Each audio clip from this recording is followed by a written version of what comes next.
Eh bien, salut tout le monde, et aujourd'hui on se retrouve pour la vidéo analyse de Backlash 2017. C'est parti.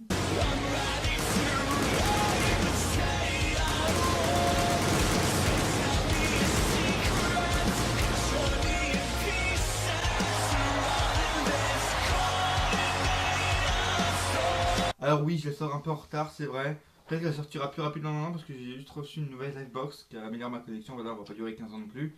Donc là, je parlerai de Backlash et je parlerai aussi peut-être du NXT TakeOver qui s'est passé à Chicago. Des trucs, pas de tous les matchs, hein, des points qui m'ont un peu marqué.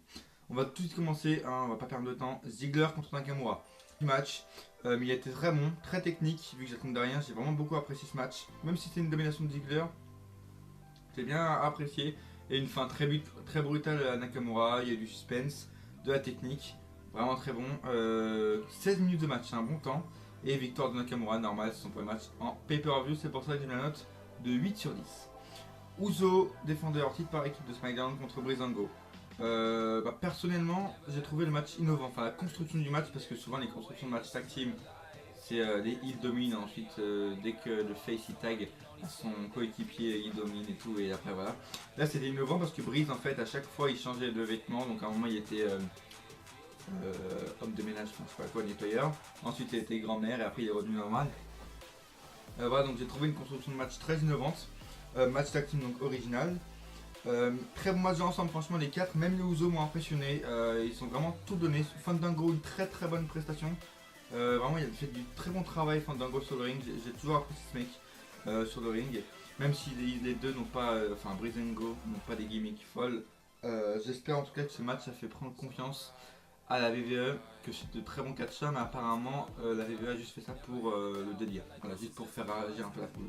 Mais c'est con parce que les 4 sont vraiment donnés à fond, c'était un bon match. Mais la fin c'est de la grosse merde. Enfin, je veux dire, t'es en hype et tout, tu t'attends à quelque chose de magnifique, un saut ou quoi. Il y a voilà, un des Usos qui fait un super kick sur Fandango, 1, 2, 3. Un seul super kick, hein, c'est même pas leur finisher. 1, 2, 3, voilà. Victoire d'Usos qui conserve le titre. Par contre, voilà, il y a eu du suspense dans ce match. Je crois vraiment qu'à un moment, les Breezango ils avaient gagné les titres. Mais bon, voilà. Le match a quand même été innovant, comme je l'ai marqué. Technique, avec de la hype, parce que le public était vraiment présent. Public présent, bah voilà, je viens de le dire. 10 minutes, ça va, c'est un temps passable. Ils ont vraiment, tous les matchs ont été assez longs, 10 minutes minimum. Mais le match de toute façon était bon et très original, c'est pour ça que je mets une note de 8,5 sur 10 pour ce match. Baron Corbin affrontait Sami Zayn, donc vous dites ce match ne servait à rien. J'attendais rien du match, donc j'ai vraiment été très surpris parce que c'était un très bon match, un match dominé majoritairement par Baron Corbin, même si quelquefois Zayn est un peu revenu dans le match. Les moves que je retiens du match, c'est tout simplement ceux de Corbin parce qu'ils étaient incroyables. Enfin non, ceux de Zayn pardon, parce que Zayn fait toujours du très bon travail avec Fire et tout sur le Jumbo, tout ça. Et la fin, victoire de Zayn, inattendue. Franchement, je m'attendais vraiment à une victoire de Corbin parce que peut-être qu'il va être dans Money in the Bank, peut-être qu'il va être Mr. Money in the Bank. Victoire de Zayn, donc choqué avec un hell of a kick. Et bizarrement, j'ai trouvé que la défaite de Corbin, ça ne décrivise pas quoi. C'était un très bon match. Les deux ont été un peu à égalité dans le match. Donc quand Zayn a gagné, ça va pas trop décrédibiliser Corbin. Et parce que voilà, une victoire pour Zayn c'est bien, défaite pour Corbin c'est pas grave, il va sûrement être Mr. Money in the Bank. Ça se fait Corbin, soit c'est Rusev. Mais voilà. Victoire de Zayn, ça fait plaisir, il y en avait besoin en pay-per-view. Un plus pour la victoire de Corbin, pour la victoire de Zayn, pardon. Il y a eu du suspense, il y a eu de la hype, le public était présent. 15 minutes encore une fois, c'est un bon temps. Tous les matchs ont eu un bon temps. Et je mets la note de 9 sur 10 pour ce match. Quatrième match, le match Six Women Tag Team match. Qui était pas génial, hein, les Welcoming Community contre Naomi, pardon, Charlotte et Becky Lynch. Bon, c'était un match assez bon, assez regardable on va dire, mais le gros point négatif, ce qui m'a fait enlever beaucoup de points, c'est Becky Lynch qui abandonne. Déjà que la meuf n'a pas un booking de ouf, son booking est assez pété par rapport à Naomi et à Charlotte. Pourquoi la faire gagner pourquoi la faire perdre par son monsieur, ils auraient pu la faire perdre par tomber, je sais pas. C'est pas parce que là je me dis ok, Carmella et Natalia à leur prise de finition c'est une soumission. Ok, donc ce qu'ils auraient pu faire c'est ok, faire perdre Becky Lynch, parce que Charlotte et Naomi doivent être couchés à fond. Donc ok, faire perdre Becky Lynch, mais comme ça ils auraient donné la victoire à Tamina. Parce que je crois que Tamina Son finisher c'était pas une soumission. Donc vu que son finisher c'était pas une soumission, là Tamina pour son retour, elle fait gagner son équipe. Becky Lynch elle perd mais par tomber, pas par soumission. Ils auraient mieux dû faire ça que de la faire perdre par soumission Becky Lynch. Bon Becky Lynch en folie ce soir, hein, voilà, avec sa coupe de taré. Il y a eu du suspense. Quelques botches, il y a eu quelques botches dans tous les matchs pratiquement, et 10 minutes c'est passable on va dire. Et c'est pour ça que je mets une note de 6,5 sur 10 pour ce match women. 5ème match maintenant, Owens affrontait AJ Styles pour le titre des États-Unis. C'était un match lent les premières minutes j'ai trouvé, mais ensuite il y a eu beaucoup plus de dynamisme. Voilà, le match s'est amélioré de minute en minute. Très bon match donc avec de bons moves. On sentait que des fois les deux étaient en roue libre niveau prise, niveau move, ils faisaient un peu ce qu'ils voulaient, on le sentait. Mais le gros point négatif du match, c'est qu'en fait par rapport à la TNA ou à la ROH, la WWE prépare des OMG moments, donc, mais ils les font pas. Donc quand je dis prépare des OMG moments, c'est par exemple AJ Styles sur le tablier du ring prêt à faire un Style Splash à l'extérieur du ring sur Owens. Il l'a pas fait. Owens qui est prêt à faire un Samoan Drop de la 3ème corde, eh ben ils l'ont pas fait. Et à la fin, surtout c'est ça qui m'a vraiment fait chier, c'est qu'à la fin quand AJ Styles est sur le ring, je croyais que Owens allait monter sur la 3ème corde pour faire un Sweat Bomb ou un Splash, rien, victoire. Et ça m'énerve par rapport à la ROH, c'est vraiment ce qui me manque, c'est que pour les matchs comme ça, la WWE se contente du strict minimum. Mais ça m'énerve, ça me casse vraiment les couilles. Je veux dire, ils peuvent faire des matchs incroyables, ils auraient dû le laisser en roue libre. Le Style Splash, ils auraient dû le faire. Le Splash à travers la table, ils auraient dû le faire. Ça aurait été un des matchs de l'année, sérieux. Styles Owens, un des matchs de l'année, bah non. Ils n'ont pas fait de même jeu, ça n'a pas été un des matchs de l'année, voilà. Même s'ils ont été en roue libre quelques fois niveau prise, bah non, c'est pas ça. Et ça, c'est vraiment un truc que je reproche à la WWE. Et sinon, c'était un bon match dans l'ensemble. Il y a quand même du suspense, vraiment, je croyais que des fois, AJ Styles allait gagner. De la hype. Le public était présent, 20 minutes c'est un très bon temps, mais le gros point négatif aussi, le deuxième, c'est la fin. Je veux dire, je m'attendais à un splash, vraiment je croyais qu'il allait le faire, et là j'entends la cloche. Et vraiment j'étais surpris parce que je me dis, quoi? C'est terminé? Quoi? Non, c'est pas possible. Et je me dis, putain, ils ont terminé comme ça, bon c'est un hit, c'est pas ça qui me dérange, mais je veux dire, j'étais dans la hype, moi putain j'attendais un truc, un seul, je sais pas, qui se batte au moins avec du ring, ou Owens fasse passer Styles à travers la table, non, la cloche a sonné, j'étais vraiment... Ça m'a arrêté dans ma hype, direct, je veux dire, ça a coupé. Ça m'a énervé aussi. Mais sinon, c'était un bon match. Je mets la note de 8 sur 10 pour ce match. Owens, bien sûr, conserve son titre des États-Unis. Au dernier match, Harper affrontait Rowan. C'était un match regardable, on va dire. Domination de Rowan avec beaucoup de botch. Finisher de Harper à la fin qui arrivait de nulle part. Et c'était un botch. Enfin, je me dis, à la fin, son finisher, je savais même pas que c'était son finisher tellement qu'il était botché. Voilà, c'est pour dire. Normalement, c'est une close line et il nous a fait un coup de coude. Hein. Voilà. Match pas digne d'un pay-per-view, digne d'un SmackDown. Pas de hype, pas de suspense, public pas présent. Et pourquoi Rowan regarde toujours son masque? Peut-être qu'il a un super pouvoir. Ils peuvent nous construire un truc avec son masque, ouais.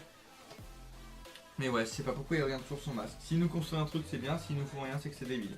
Voilà, donc c'était un match regardable. Victoire de Harper botché. 5 sur 10 pour ce match. La pire note du pay-per-view. Main event maintenant de ce match. Randy Orton affrontait Jinder Mahal pour le titre de la WWE accompagné des Singh Brothers. J'ai pas marqué beaucoup de choses. J'ai juste marqué que c'était le premier main event de Mahal. Voilà, c'est tout. Et un deuxième truc aussi. Ça m'a vraiment fait plaisir. Au début, je veux dire, Jinder Mahal avait toujours pas fini son entrée, je crois. Et là, Orton il attaque Mahal en mode psychopathe. Sa tête, c'était un psychopathe. Il l'a attaqué direct. Il l'a envoyé à l'extérieur du ring. Il l'a frappé à l'extérieur du ring. Les 3 premières minutes, Orton était psychopathe dans le match. Voilà. Sinon, c'était un match.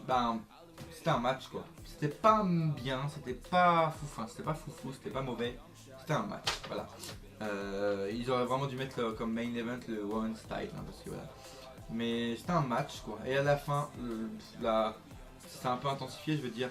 Il y a eu la bataille, enfin il y a eu la fight avec l'extérieur du ring, les Singh Brothers qui ont été complètement détruits par Orton, mais à un moment Orton a su qu'il allait trop loin, il a balancé un des Singh Brothers trop fort sur la table et il a fait une grimace en mode je suis peut-être allé trop fort là, voilà. Bon c'est pas grave, je pense pas qu'il est blessé hein. Voilà, et la fin, donc vers la fin il y a Orton qui fait un double spike DDT, donc de la deuxième corde sur les deux Singh Brothers. Et là, Jinder Mahal le prend par derrière pour faire son finisher et 1, 2, 3. 1, 2, 3. 1, 2, 3. Quand tu connais le passé de Orton, voir comment il a résisté face au match face à Cena, à Edge, à Triple H, putain, il perd avec un finisher botché et sans puissance. Je suis désolé, c'est une sorte de fullness lost slam. Rowan, lui qui porte un fullness lost slam et qui n'est pas un catcheur incroyable, lui son finisher qui est presque pareil que celui de Mahal, lui au moins Rowan son fullness lost slam a de la puissance, je veux dire il est grand, il met de la puissance, alors que Mahal, lui, Jinder Mahal, son finisher est botché, mauvais et n'a aucune puissance. Je veux dire, on voit qu'il a ce dernier moment Orton, il y met aucune puissance. Et comment il peut perdre avec un finisher aussi nul? C'est pas possible. Je veux bien vous accorder qu'à la fin c'était un peu un match handicap 3 contre 1, mais je veux dire les Singh Brothers, ils ont pas touché une fois Orton quoi. Je veux dire bon, faut arrêter à un moment. Enfin, le finisher ça m'énerve. Le finisher a été botché. Encore il aurait genre là il aurait fait un finisher, 1-2, hop, dégagement de Orton. Et là Mahal on aurait refait un deuxième, ok, c'est 2 finishers, d'accord. Mais un seul finisher, ça c'est un coup spécial, pardon, c'est pas un finisher, c'est de la grosse merde. Bon voilà, c'est un match regardable on va dire. Un bon match, c'était un match. Il y a eu de la hype, beaucoup de hype, hein. Public bien présent pendant tout le match et surtout après le match, car oui, Jinder Mahal est champion de la WWE, oui. C'est incroyable, alors il s'est fait huer comme jamais. Il a été hué durant toute sa carrière, mais là, c'était un point extrême. Hein. On aurait dit Roman Reigns à WrestleMania, non je déconne. Mais il a quand même été bien hué, hein. Tout le monde l'a hué à la Roman Reigns.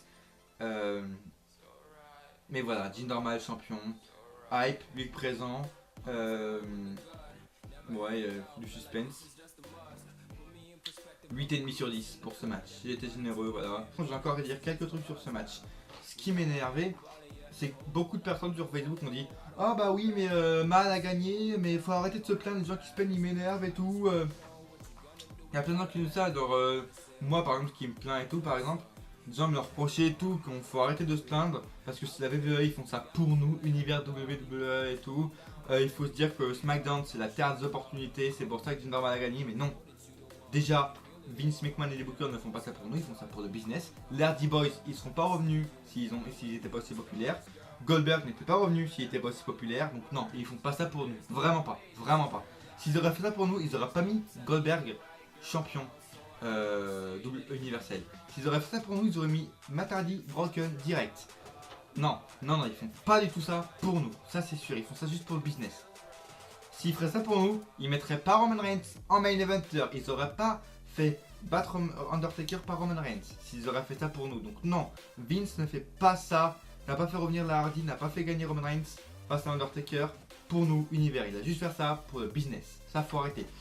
Et deuxième chose, faut arrêter de se plaindre parce que SmackDown c'est la terre des opportunités, ok, d'accord. Mais au moins en palier, comme par exemple Heath Slater et Rhino. Eux ont monté de palier en palier et ils sont arrivés au champion par équipe parce qu'ils ont battu toutes les équipes. Jinder Mahal, lui, il a fait du Roman Reigns puissance 3000. Sérieusement. Lui, Roman Reigns, il a fallu quelques mois pour aller en main event, machin. Lui, Jinder Mahal, c'est en 2 semaines. Est-ce que. Non, je sais pas, 2 ou 3 semaines. Waouh, vous imaginez, non? En 3 semaines, t'es champion de la WWE. Tout ça pourquoi? Pour du business, hein. Ils ont fait ça parce que l'Inde, c'est un grand pays et qui veut s'industrialiser là-bas. C'est pour ça qu'ils ont fait ça. C'est pas pour nous, encore une fois. Donc faut vraiment arrêter de dire que la WWE fait ça pour nous, les Hardys, machin. Non, c'est faux, c'est pour le business. Donc maintenant, faut arrêter. Je suis vraiment vénère parce que. Ah ouais, il faut pas se plaindre parce que c'est SmackDown. Bah, c'est pas parce que c'est SmackDown que t'es tout permis non plus. Ils auraient fait ça avec Sami Zayn, ça serait passé parce que lui, Sami Zayn, il en a chié. Il a battu Braun Strowman, qui maintenant est un main eventer. Il est monté de palier en palier. Il a gagné le titre NXT. Il a toujours pas gagné le titre mineur, mais au moins, il est monté, quoi. Il est monté de palier en palier. Mais même s'il passe de mid-card à main eventer, même s'il gagne pas le titre des amis, lui au moins il est monté. Alors que Jinder Mahal, lui, il passait en jobber. Encore pire que Mojo Rawley, encore pire que Dolph Ziggler. Vraiment jobber plus bas, quoi, qui est entouré. À main eventer, champion de WWE, faut arrêter à un moment, sérieusement. Non, quoi, non. Il est monté trop vite, c'est ça qui me dérange. Ok, SmackDown est la terre d'opportunité, alors si c'est la terre d'opportunité, pourquoi The Ascension n'a jamais aucune chance pour équipe par équipe de SmackDown? Voilà, déjà ça. Pourquoi toutes les équipes de SmackDown n'ont pas une chance? Pourquoi Kevin Owens ne fait pas un Open Challenge comme avait fait John Cena quand il était champion des États-Unis alors si c'est la terre des opportunités? Voilà, faut arrêter à un moment, c'est juste pour le business, c'est bon. Ça vraiment ça me casse les couilles, c'est un coup de gueule que j'avais à passer parce que à un moment faut arrêter, c'est ça pour eux, ils font ça pour nous, faut arrêter de se plaindre, bah non. Justement, si on est passionné, on se plaint, et non, ils font pas ça pour nous. Voilà, c'est tout ce que j'avais à dire. Le pay-per-view reçoit une moyenne de 7,7 sur 10, ce qui est un assez c'est une bonne moyenne. Hein. 7,7 sur 10, je crois que c'est le troisième meilleur pay-per-view de l'année. Je crois moins bon que le 2016 qui avait reçu un 8,2, qui était d'ailleurs pour moi le pay-per-view de l'année dernière, Backlash 2016. Les trucs que je retiens de ce pay-per-view. Pas de chance CM Punk, comme pour le NXT Takeover, pas de chance CM Punk, c'est vraiment choqué. Il y a eu 2-3 lancées, mais après ça s'est arrêté. C'est vraiment Chicago a mûri. Et surpris du pay-per-view, car j'entendais rien. Et tout m'a étonné. Ou presque, évidemment, parce que le match Woman et Harper Rowan, bon, vous ne pouvez pas attendre beaucoup de choses. Mais le Baron Corbin s'amusait, je croyais être un match de jobber, il a été très bon. Qu'est-ce qu'il y a encore? Nakamura Ziggler, où je croyais qu'il allait avoir une totale domination de Nakamura et tout. Était un très bon match. Franchement, j'étais étonné parce que j'y attendais rien du tout. Maintenant, passons à NXT. Alors, c'est ma première review de NXT d'abord, et ça va pas être trop long parce que je vais juste dire les trucs que j'ai retenus. Alors, on va aller assez vite. Déjà, j'ai vraiment cru à la ROH pour le match 2K. Donc, Pete Dunne contre Tyler Bates pour le titre 2K. J'ai aussi cru à la ROH. Ils ont fait que du technique pendant presque 20 minutes. C'était un match incroyable, 5 stars, un des matchs de l'année, sans hésiter. Waouh, merci beaucoup à eux. Pete Dunne est champion. Qu'est-ce que vous voulez demander de plus? Ambrose devrait être comme Nikki Cross. Parce que vous voyez un peu Nikki Cross comme elle est dans le ring. Bah, Ambrose devrait être comme ça s'il est vraiment lunatique. C'est pour ça que là, Ambrose peu de personnes l'aiment parce qu'il n'est pas lunatique alors qu'il devrait être comme Nikki Cross, aussi lunatique, aussi fou que lui, mordre les cordes, etc. Et en parlant d'ailleurs de Nikki Cross, le match féminin, vous voyez qu'il était assez chorégraphié. Par exemple, je m'explique. Quand par exemple Nikki Cross a fait une prise, un enfourchement, j'ai un exemple, sur Ruby Riott, et bah quand elle se retournait, on voyait qu'elle attendait Asuka parce que genre quand Asuka est sur la troisième corde évidemment, et là Nikki Cross se retourne et on voit qu'elle attend que Asuka saute sur elle alors qu'elle a au moins 2 secondes pour partir et on l'attend, elle est comme ça. Elle attend Asuka. Ça c'est vraiment beaucoup de fois il y a eu ça dans le match, ça m'a vraiment beaucoup déplu. On voyait que c'était scénarisé et ça me dérangeait, ça me coupait un peu. Et enfin, le match de l'échelle. Donc DIY contre All Sorts of Pain pour être par équipe de NXT. C'était gênant parce que c'était un bon match, mais je veux dire, ils font un moins bon match avec des échelles, alors que sans stipulation, sans rien, ils nous font des matchs de l'année avec en tag team à NXT, c'est incroyable. Je sais pas comment ils font, mais avec des échelles, ils arrivent à faire un moins bon match que sans stipulation. Enfin, c'est con. Parce que moi perso, j'ai pas trouvé ce match incroyable, il y a eu quelques spots, certes.